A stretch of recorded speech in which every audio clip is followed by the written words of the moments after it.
ছোটো ছোটো পুকুরে ভরে গেছে, এমন অবস্থা। যাই তারপরে জল চারদিকে, তারপরে মশা এখন সেই, তো এখন ইলিশের সাথে সর্ষে। Good morning friends, welcome back to my channel. আমি তোমাদের বন্ধু সুপর্ণা। সকাল সকাল দেখো আমি এখন ইপি বানাতে বসে গেছি। এটা আমি খাবো, এটা আমার ব্রেকফাস্ট রেডি করছি, দিয়েই ঝটপট বেরিয়ে যাব। আজকে ওয়েদার খুবই ভালো আছে, ওদিকে বর আর পারছে না, খালি বলছে আসো আসো, সেই জন্য আজকে চলে যেতেই হবে। আমার দুদিন আগের থেকেই যাওয়ার কথা ছিল, পরশু থেকেই, শুধুমাত্র এই বৃষ্টির জন্য যেতে পারছিলাম না। তো আজকে বৃষ্টি নেই, আকাশ মোটামুটি পরিষ্কার হয়ে আছে, পরে আবার জানি না কখন আবার মেঘ বৃষ্টি হয়, সেই জন্য তাড়াতাড়ি ব্রেকফাস্ট করেই চলে যাব। এই ব্রেকফাস্ট রেডি, এবারে আমি এটা বন্ধ করে দিই। চলো এবারে আমি নামিয়ে ফেলি। এখানে আমার ডিম রেডি হয়ে গেছে, লঙ্কা নিয়ে নিয়েছি। এবারে আমি ঝটপট ব্রেকফাস্টটা করেই তাড়াতাড়ি রেডি হয়ে এখান থেকে বেরোবো। কেমন, মায়ের বাড়িতে আছি, মায়ের বাড়ি থেকে এখন নিজের বাড়িতে যাব।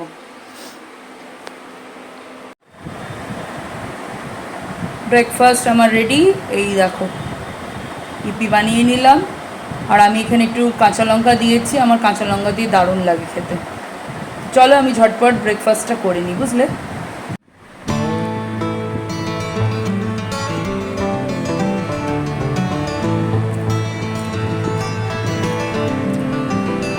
দারুণ, অসাধারণ খেতে।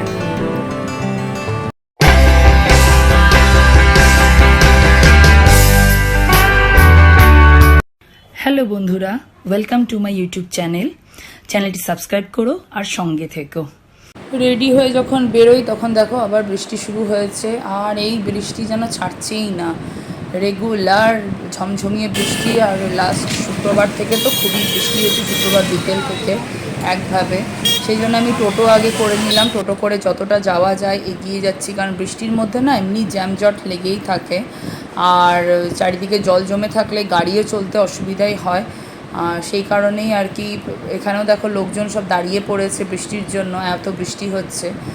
প্রথমে রোদ দেখে বেরোলাম, তারপরে মাঝ রাস্তায় বৃষ্টি, আর দেখো কী অবস্থা। এখানে তো আমার টোটোটাও আর যেতে পারছে না, সে দাঁড়িয়ে পড়লো, এত বৃষ্টি হচ্ছে, মানে একদম সাদা হয়ে যাচ্ছে চারপাশটা, এত বৃষ্টি। যে টোটোওয়ালাও গাড়ি চালাতে পারছে না, আমি ওনাকে বললাম যে একটু দাঁড়িয়েই যেতে, তাও আমি টোটো রিজার্ভ করেই যাচ্ছি যাতে তাড়াতাড়ি পৌঁছতে পারি। আর দেখো জল জমে একাকার, মনে হচ্ছে রাস্তাটা পুরো ছোটো ছোটো পুকুরে ভরে গেছে, এমন অবস্থা। যাই হোক, তারপর আমি চলে গেলাম মিষ্টির দোকানে, মিষ্টি নিয়ে নিলাম। আর এই দোকানের মিষ্টি এত ভালো না, বিভিন্ন টাইপের মিষ্টি, আর প্রত্যেকটা মিষ্টির স্বাদ অপূর্ব, সেই জন্য যখনই আমরা মিষ্টি কিনি এই দোকান থেকে কিনি। তারপর আমি গাড়ি বুক করলাম, উবার বুক করলাম। এখন আমি সেকেন্ড ব্রিজ দিয়ে যাচ্ছি। এখানেও দেখো বেশ বৃষ্টি হচ্ছে, আর সেই জন্য কাঁচ খোলা হয়নি, হালকা করে এসি চালিয়ে দেওয়া হয়েছে। আর দেখো এখানে বৃষ্টিতে কাঁচগুলোও একদম সাদা হয়ে যাচ্ছে। এমনি ওয়েদার বেশ ঠান্ডা ঠান্ডা, কিন্তু বৃষ্টিতে না কোথাও বেরোতে ইচ্ছা করে না, কাদা প্যাচপ্যাচে, তারপরে জল চারদিকে, তারপরে মশা এখন সেই। তো এখন আমি মা ফ্লাইওভারে আছি, আর এই যে আইটিসি রয়্যাল হোটেলটা আমি ক্রস করলাম, এরপরে বাইপাস ধরে সোজা আমি সল্টলেক পৌঁছে যাব।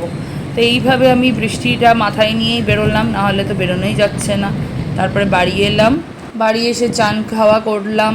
তো এই দেখো মা ডাল ফ্রাই করেছে, তারপর ইলিশ মাছ করেছি বেগুন দিয়ে, অপূর্ব হয়েছে খেতে, পটল ভাজা, তারপরে দই, দু রকমের ডাল ফ্রাই, ডাল দু রকমেরই। আর তার সাথে রয়েছে ইলিশের সাথে সর্ষে ইলিশ। তো এই ইলিশের সাথে সর্ষেটা ভালোই লাগে, তো আমি বেগুন দিয়ে ঝোল খেলাম আর সর্ষেটাও খেলাম, সর্ষের ঝোল। যাই হোক, তারপরে সন্ধেবেলাতে অর্ঘ্য আবার খাবার আনিয়েছে অ্যাপকস থেকে। অ্যাপকসের খাবারগুলো খুবই ভালো। আর এই যে আমার হাতে দেখছো প্লেটে, এটা রয়েছে স্যান্ডউইচ, চিকেন মাশরুম স্যান্ডউইচ এই দিকের বাঁ দিকেরটা, আর ডান দিকের যেটা সেটা হচ্ছে ক্লাব স্যান্ডউইচ, যেখানে এগও আছে চিকেনও আছে, মানে এগ চিকেন ক্লাব স্যান্ডউইচ। তো এই স্যান্ডউইচ দুটোর সাথে আবার ফ্রেঞ্চ ফ্রাইও দিয়েছে, সস দিয়েছে। যাই হোক, তোমাদের সাথে এটা শেয়ার করলাম। তো এই হলো আজকের ব্লগটা। সানডে খুব ভালোই কাটলো, বৃষ্টি, খাওয়া দাওয়া সব নিয়ে বেশ জমজমাটি আড্ডা যাকে বলে, ভালোই লাগলো। এই ওয়েদারটাও এত সুন্দর, খুব ভালো এনজয় করলাম। আর ব্লগটা আজকে আর বেশি বাড়ালাম না, এইটুকুতেই আমি শেষ করে দিচ্ছি। তো আশা করছি তোমাদের ব্লগটা ভালো লেগে থাকবে। যদি ভালো লাগে বন্ধুরা তাহলে লাইক কমেন্ট শেয়ার করে দিও। নতুন বন্ধুদের জন্য বলছি চ্যানেলটা সাবস্ক্রাইব করো আর বেল আইকন প্রেস করে দিও। আবার দেখা হবে, টাটা।